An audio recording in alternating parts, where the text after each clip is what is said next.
Hi, I'm Linda Popky. I'm the president of L2M Associates, and I'm a member of the NorCal chapter of the Business Marketing Association, and I'm very pleased to be with you today.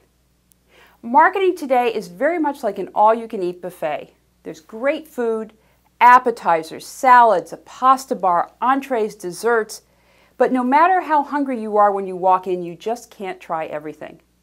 Some things that you normally might find quite appetizing get lost with all that and are not even noticed. In fact, if you eat too much, you're not going to enjoy the experience and you're going to wind up with a little bit of indigestion. Today we have so many new low-cost marketing vehicles.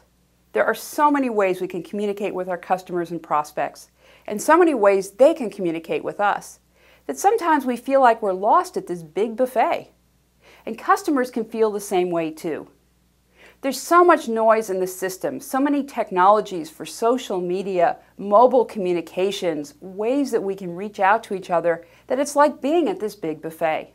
What we as marketers need to do is we need to determine what makes sense, where we can get results, what builds our brand, what generates leads, what encourages trial and purchase, what increases retention, what facilitates high-quality communication, and most importantly, what builds a relationship with our customers and prospects. Now, they're already engaging with us today. And in fact, many people are focused as much on observation as they are on engagement. Today, we're finding people who participate in events and experiences solely for the purpose of commenting and observing about them.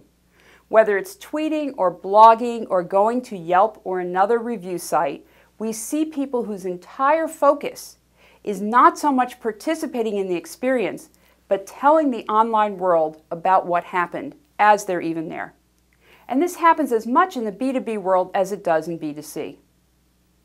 So how does this impact us? It impacts us on how we present products and services, how we interact with our customers, how they interact with us, and furthermore, the number of employees and the types of employees who interact with customers has grown tremendously. Anyone who responds to an email, who interacts with a website, who blogs or tweets or interacts with Facebook on behalf of an organization is now a customer-facing employee. Now, what's really important to remember is that anyone who observes or interacts with us is showing interest and engagement with us, even when that feedback is negative. People don't bother to provide negative feedback unless they care about you, unless they care about the experience and the organization enough to invest time in the effort. Negative feedback is an opportunity for us to engage with the sender, to correct the situation, to bring that customer back into the fold. Now, one of the things that's happening today is place today is becoming less and less a differentiator in how we engage customers. We no longer can expect customers to come to us on our time, at our place, when it's convenient for us. Instead, we have to meet customers on their turf, on their schedule, where and how they choose to engage and to observe us. We need to give them a reason to focus on what we offer, rather than working with them on everything that's available. How do we succeed in the new world? Well, the first thing we need to do is put down guideposts. We need to stake out our position, nail down our values, our brand, and our focus. We need to determine where we are today, and then understand how we're going to measure our progress. We need to provide a comparison so we know where we've been and where we're going. Just like a ski trail where you have posts to keep you on the trail and out of the deep snow, where you can get lost, we need to make sure our marketing stays on track and doesn't go off into the wilderness. We need to measure engagement. And for several reasons. We need to know where to put our efforts. We need to know which programs are working. We need to know where we're going to focus. And just as importantly, we need to know where not to invest our time and energy. We need to be clear on the value that we can provide for customers, where we can help and support customers, where we don't play, where we don't provide added value. And we need to be sure everyone in the organization understands what we stand for, the fact that they must represent us in a very positive manner, whether it's online and off. They have to understand that the tweets and the blogs that they do or in-person interactions are both equally important because they represent our company and our brand to our customers. So whether it's questions and comments, emails, tweets, websites, whether that happens in a virtual way or it happens in person, those interactions are extremely important. We need to be important to understand how we engage with prospects and whether they're going to move through the sales process to become customers. Today we're going to talk about virtual events.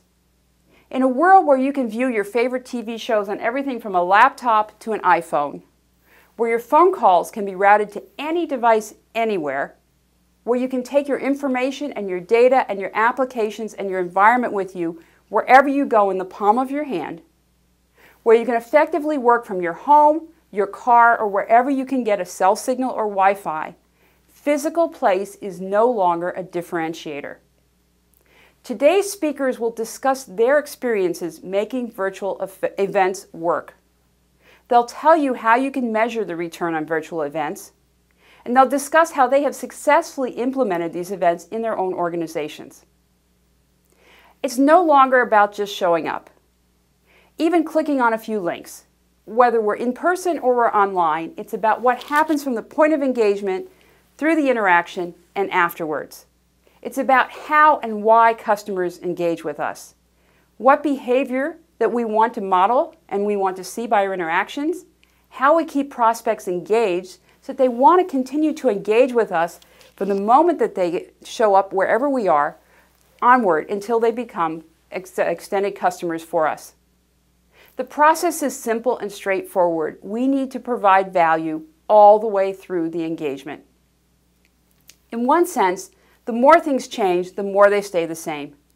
The basics of marketing haven't changed with all this new technology. As marketers, we still need to provide a quality product or service at a reasonable price that's appropriate for a target audience that is both willing and able to purchase from us.